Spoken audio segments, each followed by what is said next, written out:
Hello, brothers and sisters. This is Brother Thane. Hey, I just wanted to create a video for you, like we talked about today, to demo how to connect a project in Visual Studio to GitHub. And really, this is without using Team Foundation Server, which is another way to do it. But this is going directly to GitHub.com, which is what we're trying to do.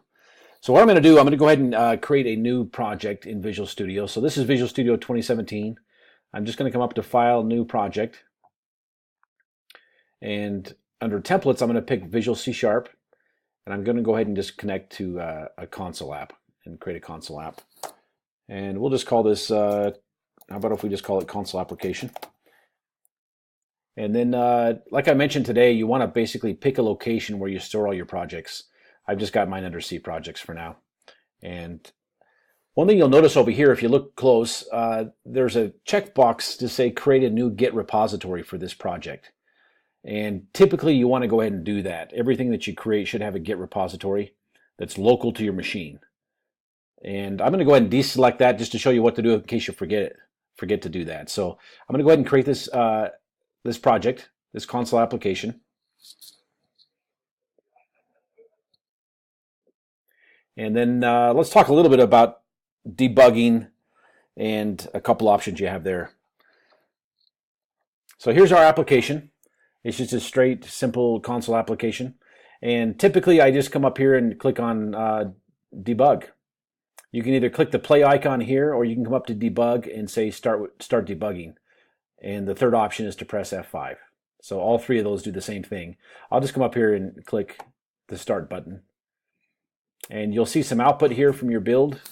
And you'll also, up here on the right-hand side, when you do that, you'll start to see some debugging information, some diagnostic information that shows up here. This thing runs so fast because all it's doing is outputting hello world and then closing. So we have a couple options. Let's say that I wanted to see what that looked like without it closing. It opened and closed so fast I didn't really see it. So you could do a couple things. You could do a console.readline. And this would cause it to stay open until until you hit return or enter, and I'll demo that. So if I go ahead and start debugging again, you'll see the console open, and this time it's going to stay open because it's waiting to get to this next line, which says console.readline. And so I'm going to go ahead and just hit enter, close it. You can see over here before I do that we've got diagnostic tools to show how much memory this is taking, how much CPU usage. Not a bad thing for a large program. But all I'm trying to do in this case is I'm just trying to see what it outputs. So I'm going to go ahead and hit enter. I'm going to go ahead and close that down. Another option you have is instead of doing this, I'll get rid of this line, is we can just, instead of hitting this with debug, I can go ahead and, if you look under the debug window, you can start without debugging by hitting Control F5. And I'll show you what that does. If you go ahead and hit that, it's still going to open up a console window, but over here I don't have any performance data, which I don't need. All I really wanted to do is run the code, and it automatically stays open and requires a key press to close. So if all you're trying to do is really run your application and it compiled fine, and you don't have any bugs, you don't need to step through your code, just Control F5 or go into debug and say run without debugging. Start without debugging, and that'll give you that same experience. And so in here I just hit any key and it closes. So those are your options. Okay, back to GitHub and source control. So I've got this solution, and I've got a project inside that solution. That's the way. That's the paradigm in Visual Studio. Is you have a solution. One solution can have many projects. So we could add other projects to this solution, and you do that just by right-clicking here and saying Add New Project, and then you have some choices. We won't go into that right now. But I have one project here, I have a solution, and none of this is in a repository yet because I didn't select that in the checkbox when I created the project. So what I can do is I can right-click at the solution level, and I can say I want this solution to be in source control. And that's basically how you recover if you forget to check that checkbox. And now this is going to add a local GitHub repository for this project. And if you watch these icons, you see these little lock icons just showed up. And that basically means that, that these files are now in a GitHub repository that's local on my machine. That's great. So now if I make a change, Let's see, I came back in here and I decided to go ahead and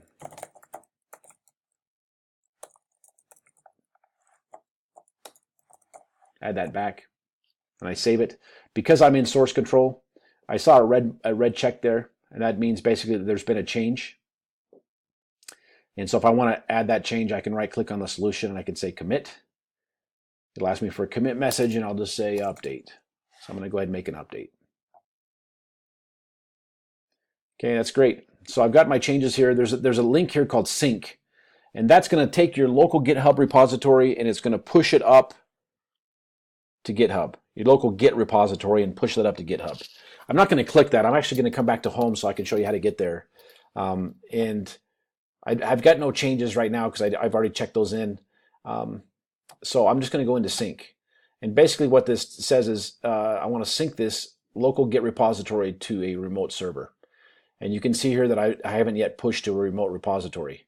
So if I try to publish to a Git repo, it's going to ask me, it's going to ask the URL for where that repository is. And so what I need to do, I'm going to pop back into my Mac side here, and I'm going to go to my GitHub repository, and I'm going to look at my projects, and I don't have one for this project yet. We call this project console application. And so what I'm going to do is I'm going to come in here to new repository. Another place you can get to it is up here at the plus sign, new repository. I'm going to go ahead and just click this new repository, and I'm going to name it the same thing I named the application. So this is a console application. I get a green check saying, yep, you're good. I'm not going to check this initialize the repository with the README. I want this repository to be empty when I first create it. And then I'm going to click the Create Repository button. And it's done. I've got a new application, a new repository rather, called Console Application. And there's no files in it. So one thing that I want, and I can verify that by refreshing, one thing I do want is I want this URL. So this is going to link me to github.com, to my username, and to the name of this repository.git. And so a shortcut for this versus highlighting and copying and pasting is I can just click this link to copy to the clipboard. So once I have that link, I can come back to my Visual Studio, and under Team Explorer, I can paste that URL here. And once that's in there, I can click Publish. And what that'll do is it'll take these files and this from my local GitHub or my local Git repository, and it'll push them up to the server. And we're done. Just to verify that, I'm going to come back into GitHub, and I'm going to refresh that, and you can see now I have files in there. So there's my solution file, and there's my folder for my console application. Just to verify that, I can come in here, I can click on a program, and it's going to show me my file. And if I look at history, it's going to show when I first added the project, and it's also going to show the update that I made, which was to add this second line. So there you have it. Everything's set up I'm now tied into to GitHub. So let me go through the process really quick of making changes and how to sync that to the server. So let's say I decided to get rid of this line again, and I save it. It's going to turn red. I'm going to go ahead and I can go right over to Team Explorer and I can say, hey, what's changed? And it's going to show me that, hey, this file has changed. And for verification, I can right-click this and say, well, compare that file with what it looked like before I made the change, right here inside Visual Studio. Kind of a nice feature. I don't have to wait to check it in, to commit it, to push it up to GitHub. I can just look right here and say, oh yeah, it looks like in this is the newest version, and it looks like I took out this line, which I did. So anyway, you can do a compare with that without even before you commit it up to GitHub. So in this case, I'm going to go ahead and check in the changes to my local GitHub. Two-step process. This is going to just say I updated for demo, and I'm going to commit that change. And the change, again, is not yet up on the server. To verify that, I'm going to refresh. I'm going to pop into this program, and I still should see both lines, and I only see 2 commits. The original one and then the first update.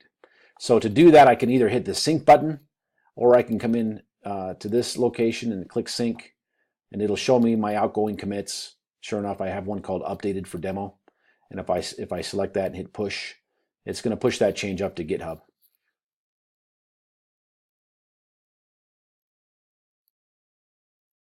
And now we don't have anything left outstanding. To verify, I can come in here and refresh, and I should see a third commit on top. They're in descending order, chronological order. And I can see the updated for demo commit. And sure enough, that's the red line where I deleted that console.read line. Hopefully that helps. So that'll be kind of the process we go through. Feel free just to make all the changes you want. When you're done, I just usually right click here and say commit. That's not going to show me commit because I haven't made any changes. So let me add a change. And now you'll see it if I right click and say commit. Once you commit locally, then you can sync. And typically, and I'll show you that, if I right click and commit, I can add a note, added a few spaces, which makes no sense, but that's for the demo. And I commit that change. That only committed locally, and this reminds you of that. You click the sync button to share your changes with the server. I can just click this sync right here. It'll show me my outgoing commits to the server, and I can just say push. And as soon as that completes, I can refresh, and I should see another change to that file. I'm going to come back up in here and drill in just to make sure. Added a few spaces. So just over time, I've got a real nice list of changes. One other thing that's kind of nice is you can actually connect to that from here. So I can come back into a Solution Explorer. I can right click on Programs, and I can say, show me the history of all the commits I've made on this file. So that's kind of a neat feature as well. I don't have to go into GitHub at all to see that. That's basically a repeat. And you can see the messages here. That's the same description that I gave these show up here. And I can also take any one of these, select it, pick another one, and say, hey, take these two, right click on that, and say compare these guys. And it'll compare these two, which is kind of nice. And you can see the changes. I think that's the one with spaces. That doesn't do a lot of good. Let me try to compare these two. Yeah, that did about as much good. Let's try these first two. Okay, there we've got to change it. It's green, so that means it's an add. I added this line on the second one. So that'll get you connected to your GitHub account. Hopefully that makes some sense. If you have any questions, post them to the developer forum, or if you want to send me an email, that's fine as well. And if you have any issues with this, please let me know. So two-step process. Remember to go out to GitHub, create your repository for each project, and then come back here and link it through Team Explorer. I will show you, I'm considering making another video to show you one other thing you can do. Eric mentioned a great tool that you can, it's an add-in to Visual Studio for GitHub. And I think I'll go ahead and do that in the next video, and I'll post that as well. Good luck to you. Let me know if you have any questions. Thanks.